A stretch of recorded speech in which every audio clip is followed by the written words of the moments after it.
We're now going to hear back from our second panel of the day, talking about innovative investment asset classes. Again, we're going to be using Slido, so please do visit the website and enter the code that's on the screen now. So I'm going to welcome to the stage our moderator, Tim Clipstone, who is partner at Oja Guernsey, and our panellists. We have Richard Burrett, who is Chief Sustainability Officer at Earth Capital, Kate Rogers, Global Head of Sustainability Wealth Management at Cazenove Capital, and Chris Villas, Director of Portfolio Management at Respira International. Thank you.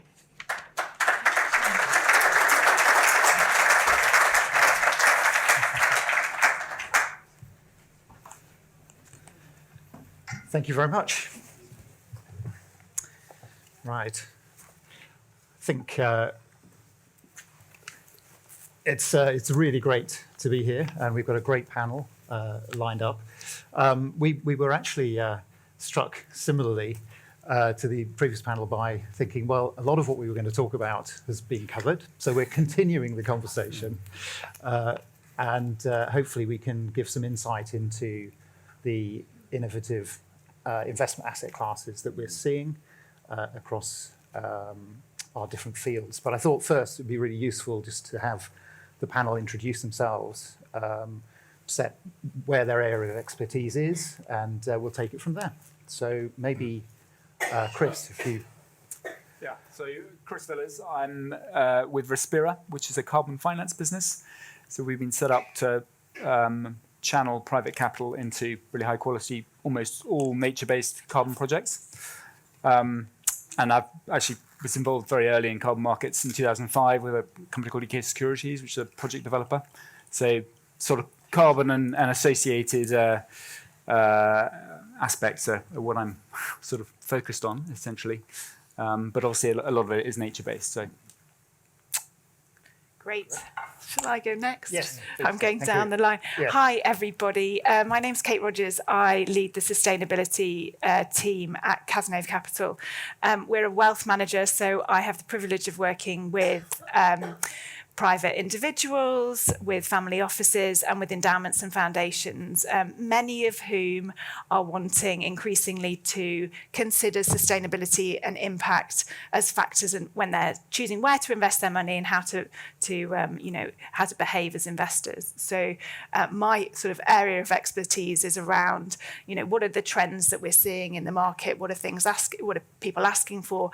How are we embedding it into sort of mainstream investment portfolios? And what's the more innovative areas, around the edges that we're starting to see maybe endowments, foundations, family offices pushing into? Great. And I'm Richard Burrett. I'm a Director and Chief Sustainability Officer at Earth Capital. We're a sort of relatively early stage growth capital private equity investor investing in thematic investments around energy, food and water. We think those three sectors are ones that desperately need urgent and fundamental transitions in the way that business is done. And we're trying to identify clean tech in particular that will help those sectors transition.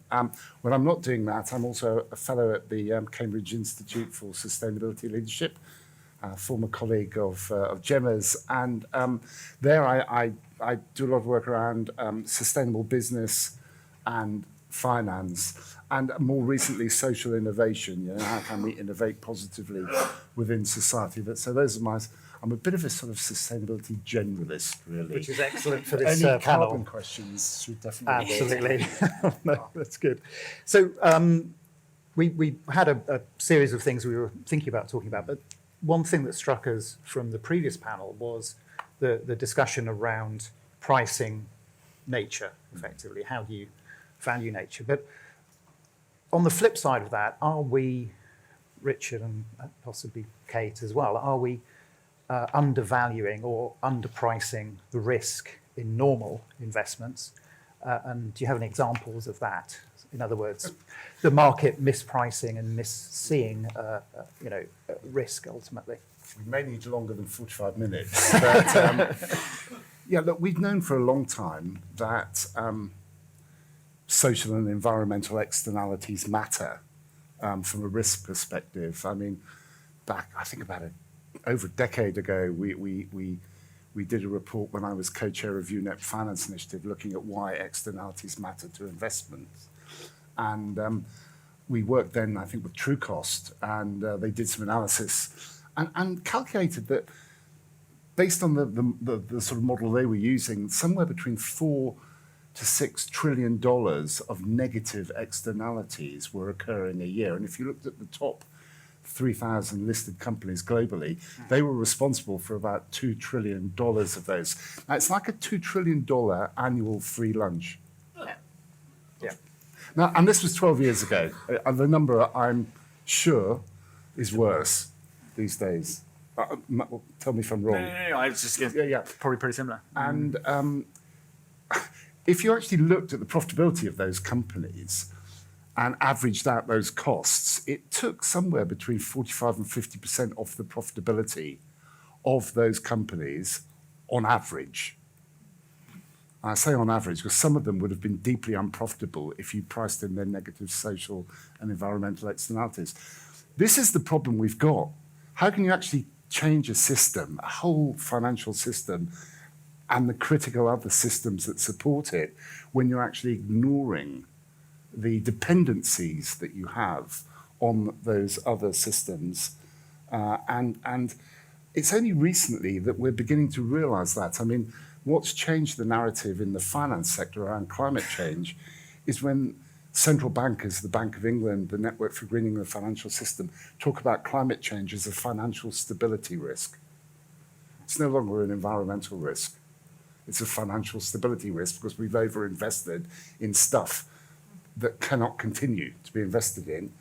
And the same goes with nature. I mean, the Dutch Central Bank did some work a year or so ago looking at the link between biodiversity loss and financial stability. And the DNB, the Nederlandse Bank, I mean, sees this very much in the same frame as climate change, as a financial stability issue. Interestingly, if you track, I saw a wonderful graph that tracked central bankers' speeches over a decade. I mean, that must have been a tedious. I hope it was done with AI, because that would have been. But the actual usage of inequality and concerns about inequality have increased significantly over a decade as well, because people are beginning to now link that to social instability. So it's clear we're not pricing this in. We don't understand the risks systemically, and we're only really at the beginning of trying to factor that in. That's right. I think, Kate, you've got in Cazenove, you've got a system that maybe comes some way towards that. Yeah. So I think this idea of impact-adjusted profits, or however you want to label it, i.e.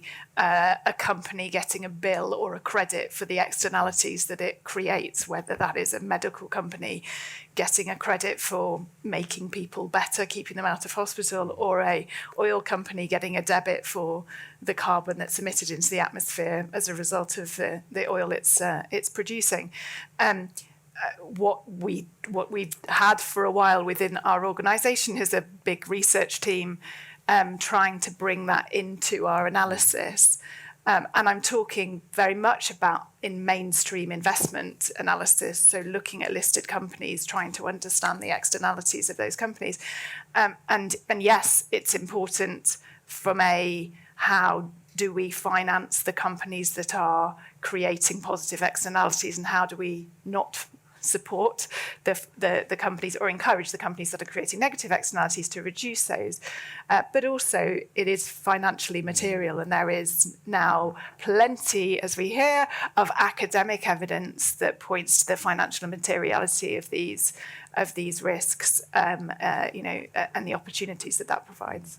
And I think there's some good examples of maybe listed companies that have not had in their share price those externalities priced in, and things happened. I think you had a good example earlier today that you shared. Yeah, Maybe you could do that again. I can do that again, yeah. So it's an example from 2018.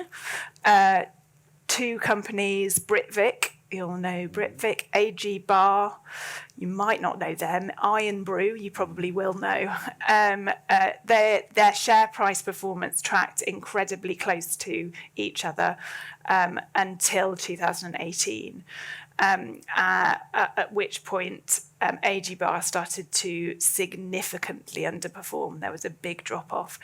And the reason for that was since 2015, Britvic had been taking notice of the externality, which was public health and the need for the formulation of their drinks to be taking into account that they had lots of sugar in their drinks, etc. And were doing lots of R&D and testing and, checking out, making sure that people still liked their drinks. So that when 2018, the sugar tax came in, actually their drinks still tasted very nice, whereas Iron Brew had to suddenly change their formulation.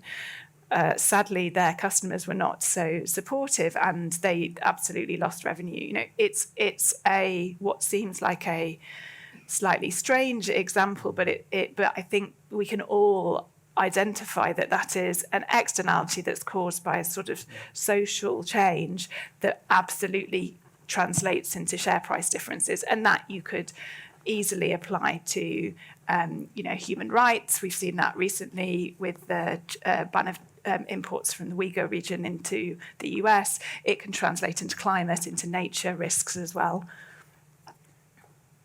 Yes, sir. Go.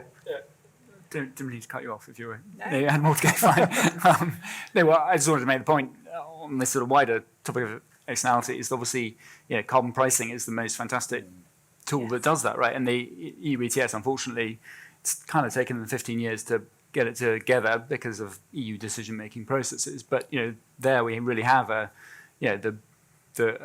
great system that's pricing in 80, 90 euros for CO2, and it is really changing behaviour. And it's frustrating that there's not more of these schemes. Obviously, there's California, there's bits and pieces, but you would have thought. I mean, that's a really good live example that's working that should be replicated. Yeah. And yeah, it's frustrating. What's interesting about EU ETS is, the price is largely set by the actual caps that the government forces. So there's a political angle to it, and obviously the underlying companies and how much carbon they have. So that sort of helps to create the price. Another way of looking at carbon would be looking at what's the social cost of carbon. And there's an academic at Cambridge who has worked for years with the IPCC, and he basically looked at the negative externalities of climate change in the economy and society, and then looked at how much CO2 we were producing, and then you could actually work out what the social cost of that was. It came out well north of 100 euros. So it's great that we finally got the EU ETS up to 80 to 90, but it needs to be higher if we want to genuinely reflect the impact of carbon on climate. So, I think that kind of leads into, are you seeing products that are either pricing those in or that are taking advantage of that or seeking to, sort of monetize? What are you seeing, Richard? Yes, but not at the scale required. As I said, we're looking at sort of three sectors: energy, food, water. The energy sector is, I think, a sector where you have seen a lot of action where people have started to price this in. We've got some investments in biowaste to energy, and you can actually, see the benefit of working within a sort of regulated energy market there and generating electricity, which at this stage has less carbon in it than the average in the system. Therefore, you can monetize that positive externality because you're reducing emissions. Are you seeing people with a desire to invest in those, or Yes. how is the money coming in at this point? There is a desire to invest in those, but it's specialist investors. Yes. To a large degree. So I think that, it's a scaling up challenge we've got at this point in time. And I guess, are you seeing investor demand for this sort of thing, or Kate, or is it still a bit nascent? I think in terms of the demand picture, and to echo comments made in the previous panel session, there is a massive opportunity on that sort of intergenerational transfer and the transfer of the owners of wealth. the pattern at least that we're seeing at the moment is that these new holders of those wealth and those assets are much more purpose driven, are much more values driven, and therefore have ideas about what they want to avoid, where they want their capital to be allocated, and that they want to feel values alignment with their investment assets, with their investment portfolios. So we're seeing, and over the last 5 years, it's been a tripling of our assets under management in sustainable products. I think that's still going to, it's still rising significantly. And we'll continue to see that as the wealth transfer. We did a survey, and it's probably about 3 years ago now, of our entire client base at Cazenove, so like a client survey, and asked people what their views were on sustainability. There was the, I'm just here for the financial returns. There was the, I think it is important to be considered as part of being here for the financial returns. There was the, I'd like to balance sustainability outcomes and financial returns. And there was the, I'm happy to give up financial returns or take on more risk in order to have a better impact. So, you classify that as financial first, integrating ESG, sustainability and impact. And it's basically 10% on either side. So 10% really don't care as long as they have financial returns. 10% may be rising now. I think the trend is probably rising. Prepared to do the risk, the risk capital, prepared to take on a bit more loss or concessionary returns. And then in the middle, it's about 40-40. So that's why I can remember the results, because it's nice and easy. But, the conclusion is the majority of our investors still want to maximise financial returns, which is totally understandable. So in the context of how we mainstream these investments, I think it's really important that we continue to develop investable opportunities with both financial and impact in mind. That's right. I mean, Chris, I guess that's very much what you're seeking to do. Yeah, absolutely. I can talk about it from sort of the trying to raise money, absolutely, which we've been doing a lot in the last sort of 2-3 years. And in terms of sort of profile of investors, we have had a huge amount of discussion with institutional investors around nature investment and carbon credits. But it's been very hard to get any of them to sort of shift into actually putting capital at risk. Carbon markets there's quite a lot of noise at the moment, and they're undergoing sort of growing pains, as I would describe it. So sort of easier to pass. But it the sort of appetite to kind of be bold and step out of what their peers are doing is not really there from what we've seen. We have had success with more impact type investors and perhaps in the sort of more family office space. But actually the sort of area in terms of where we're trying to raise capital is direct from corporates. Actually, they're finding much more traction with that. Clearly, these are corporates with large carbon exposures, and they are looking to they have essentially more risk appetite for it. They're in it. I mean, it's a bit more like the CAM model, who raising direct from corporates, and I don't know how much of the sort of the institutional side is that it's been a sort of choppy 18 months for carbon markets, and how much of it is just general sort of reticence. Hopefully we'll get through that. But it's frustrating that there is that inertia still with the institutions. And that's sort of been in play for a relatively long time. So I guess the challenge for biodiversity credit as well is that much greater. It's not as easy to see how the return is going to be there, I guess. Is that what you're finding with investors, effectively? Yeah, absolutely. Our projects, as Jen was saying earlier, very much are priced that they're carbon credit projects, so you're avoiding or removing carbon. But given their nature projects, a lot of them have great co-benefits in biodiversity and community benefits, and that's really what's driving the pricing of those projects. So it's kind of factored in, I guess, at the corporate level in a way, the demand side of it.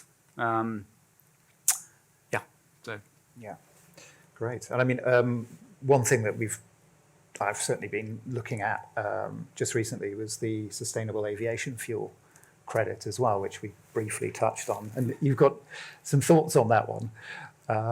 What's your feeling on that? Obviously, it seems to be the holy grail for business travellers who want to still go business class but feel good about it, really. Yeah.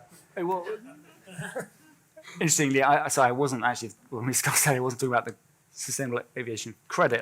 My observation is that airlines have a lot of them, say, for example, EasyJet had an offsetting program, not just for their customers, but as a corporate. And again, this is not the first thing they should be doing. This is part of their pathway to decarbonise, and compensating along that pathway is, in my view, is a good thing to be doing.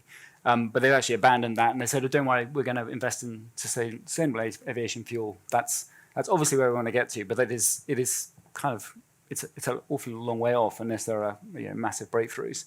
And it's frustrating that the airline industry seems to have done that across the board in terms of sort of pinning everything on sort of breakthroughs in sustainable aviation fuel when they should be it should be and in my view, and carbon credits is a reasonable investment that they should be making in the meantime, when simply as long as there's demand for flights, that is a way that they can reduce their impact.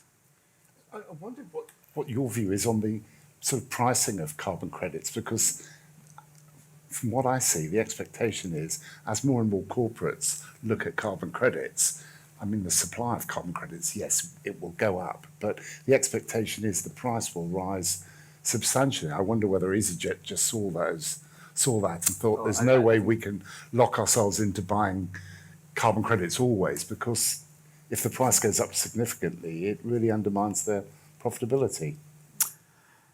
Yeah, absolutely. I mean, that's the sort of conundrum, isn't it, really? I mean, as we were just saying, the EU ETS is at 80, 90 euros. Carbon pricing is in the voluntary market, it sort of ranges between, for credible projects, is sort of $10 to $30.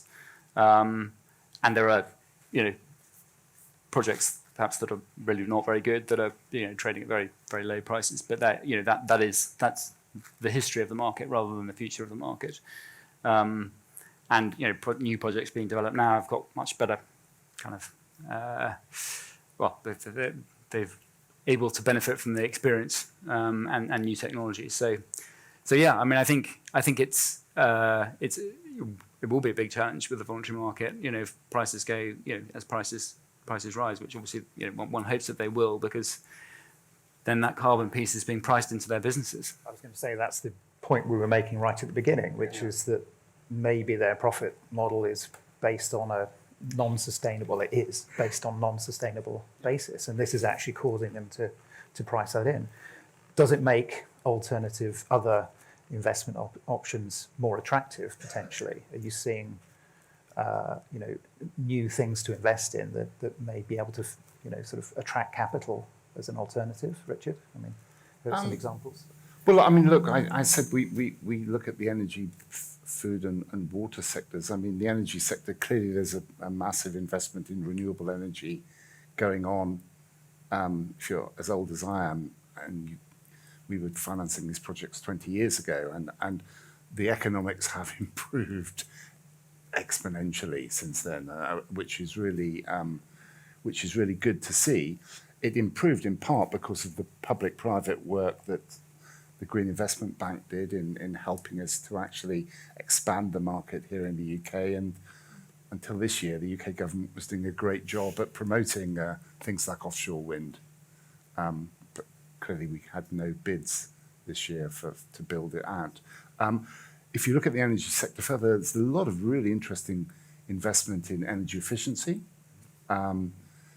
We're involved with a company that we've invested in that makes data processing boxes that go into data processing centres. We know, given the growth of the digital economy, that those centres are going to get bigger and bigger.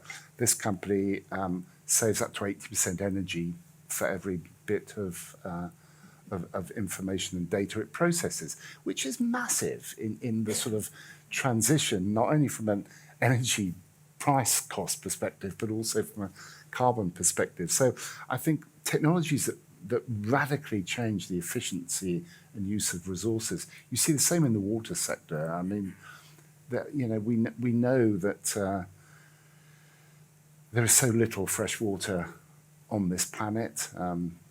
97% of the water is salt. The rest is fresh. Some of it's in glaciers, and we sort of need it to stay there. We're not doing a very good job at that, but we do need it to stay there. And actually using water, protecting water security, investing in water catchment areas, technologies.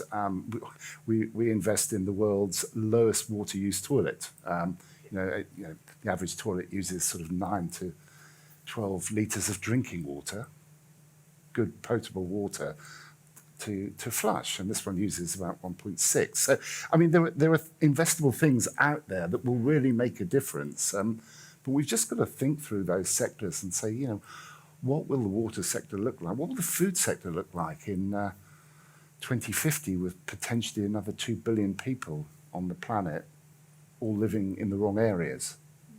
From an energy, food, water perspective. So this is a massive business investment opportunity, but you've got to be really cognizant of the physical limits to doing that investment and the externalities we've spoken about. Yeah, absolutely. I mean, are we seeing that investors themselves, private office investors, are actually saying this is, targeting where they want to invest, or is it more a generic kind of? And have you seen some examples of investments that have actually monetized these nature-based? Yeah, I mean, I think from a broad perspective, the move towards more sustainable investment approaches is happening, and that's a positive thing. In all of our pensions, hopefully, or any of our savings, there are now options for us all to choose to invest sustainably. And yes, they might not be in private assets that are really driving immediate impact, but I think everybody taking that step to think about it is really important. The types of things that we are doing for our clients would be looking at, the bond portfolio. Let's see if we can introduce social bonds in the bond portfolio. We invested in a vaccine bond that, the issuance, the proceeds of the issuance went to vaccinate children. It's really tangible, and it offers an attractive return and a diversified return, really tangible impact. There are now some fantastic listed vehicles that give diversification. There's the Big Society Capital Social Impact Trust. They support charities like the whole women's network. They buy properties for victims of domestic abuse, and how, and it's funded by the government. There's a stream of rental income from the government, and your capital is going towards that. There's lots of things that can be put into normal portfolios. I think on the question you actually asked me, I think the more tailored, where we're seeing the family offices or maybe the endowments and foundations go, is the much more I would like to invest in gender equality. And then, of course, we'll start looking at very specific investments to target the impact that those those individual investors are after. And there's also the fact that those types of larger institutional investors can tolerate illiquidity risks, so can go into private assets, which is where a lot of these opportunities are. We're investing in microfinance, we're investing in blended finance opportunities. So Cazenove is owned by Schroders. Schroders also owns Blue Orchard, which is the world's largest impact investor. And they've got like the Insure Resilience Fund, which raises capital to help provide climate insurance to farmers, which is a blended finance fund with KfW, the German bank.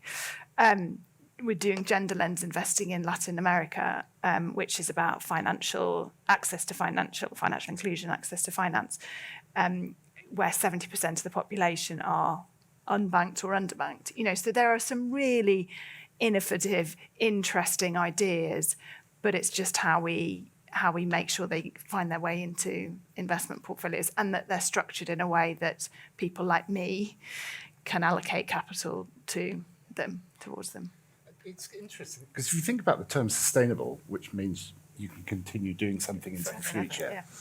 makes you wonder why that's not a default option. Yeah. I mean, just to put it out there. And I was really impressed with, I think it was HSBC UK a few years ago, with their staff defined contribution pension scheme. They made the default option a climate tilted investment in Legal & General's sort of future world index. And if you want to invest in something more racy and some sin stocks, then you can opt out. But I think using nudge to actually nudge people to make the right decisions would seem fundamentally important here, wouldn't it? That's right. So it would be good if they had a sort of an alarm bell ringing on someone's desk if they've chosen to go the racy stock. That's right. And The sin alert. yes, sin alert, yeah. I mean, the British Academy's just done this study over a number of years, led by Professor Colin Mayer of the other university. And I think he's a professor at Side Business School in Oxford. And it's looked at, what should businesses look like in the 21st century? And he came out with a wonderful quote, which is, they need to find purpose. I mean, it's partly around having a social purpose for business, and basically that businesses need to make profit while solving human, social, and environmental problems, rather than making profit while causing them. That's a damning statement, isn't it?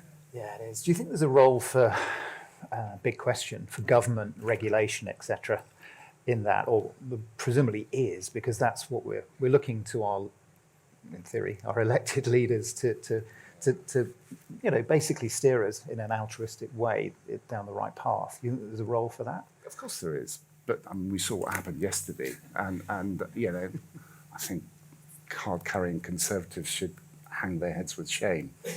Because net zero, I mean, they introduced it. It was Theresa May's government that, building on the Climate Change Act of Blair Brown earlier. So I thought we had an all-party agreement. There's an all-party parliamentary group on climate change. But yeah, you would hope that the governments would help to build a carbon market by actually sending the right price signals. And fundamental questions like what sort of society do we want to live in? What sort of society do people want to retire into? I mean, why wouldn't you make pension assets sustainable? You're not going to use them for 30 or 40 years. If people are worried about future risks, I'd really be worried about my pension. Absolutely. Yeah, I mean, I was... I'm less worried. Well, that's right. No, but what I was thinking was, in terms of maybe we were talking about how do you price in this risk, but maybe some way of actually saying, right, on your balance sheet, you have to disclose the risks, you have to price in, or at least seek to price that in. I mean, we're really talking about changing the paradigm effectively here. And there are signs of that. I mean, the EU's obviously had its EU taxonomy discussions, which will clearly change the way investment firms operate. they're about to launch the CSRD, the Corporate Sustainability Reporting Directive, on the real economy. Seems a bit odd they started on the financial system first to sort of act as the police force to make the real economy do the right things. Well, they've now finally coming up with something for the real economy. But so I think you see a willingness, which is great. My concern is, I mean, look, I was on a panel a couple of weeks ago, and somebody said they're looking at over 1,400 different metrics that companies will have to, report against for CSRD. And you just think, God, I mean, they're creating an industry, which is great if you're a consultant or PwC. I mean, this is good news, but is it going to actually lead to action? I mean, it's a big enough effort just to get the metrics together. And I suppose my concern is, it's great that we ask companies to TCFD. Do you actually understand how climate impacts your business? And increasingly, do you understand now how your business impacts the climate? That sort of double materiality, and that's redolent, which is great in TNFD. We've now got the Task Force for the Inequality Financial Disclosure under discussion as well, following the same pathway. So, but it's all reporting, isn't it? Yeah, but I think you've got to be optimistic. I mean, we're assuming that, once you're having to regularly report your emissions, then your stakeholders start to give you pressure, right? And so it's your customers, your employees, increasingly concerned particularly on climate, but also, these other aspects as well. And then, the sort of pressure builds up to the kind of board level, and I feel quite optimistic about it driving change, and I think that TNFD is a brilliant kind of next step. And I wasn't aware of the inequality, but I'm delighted about that too. So yeah, I think being optimistic about that is the right way to go. I mean, so regulation can drive change. I mean, one thing certainly in the fund space, which I'm most familiar with, is the Article 8, Article 9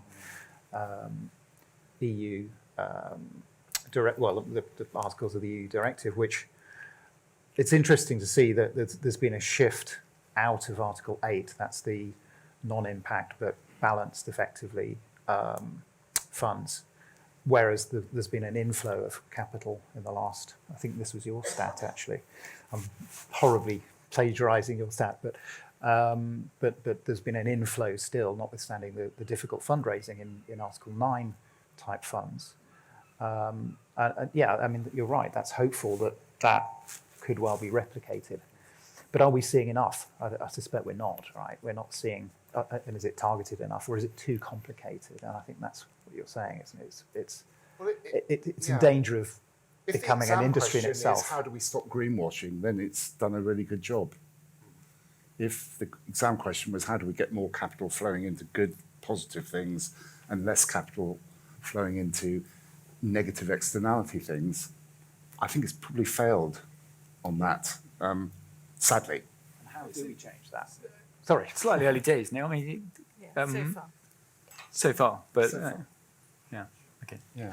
How would we change that, do you think? I mean, what levers are you thinking? Well, if you want to change the real economy, you'd set standards on the real economy, wouldn't you? Like banning things from a certain date in the future.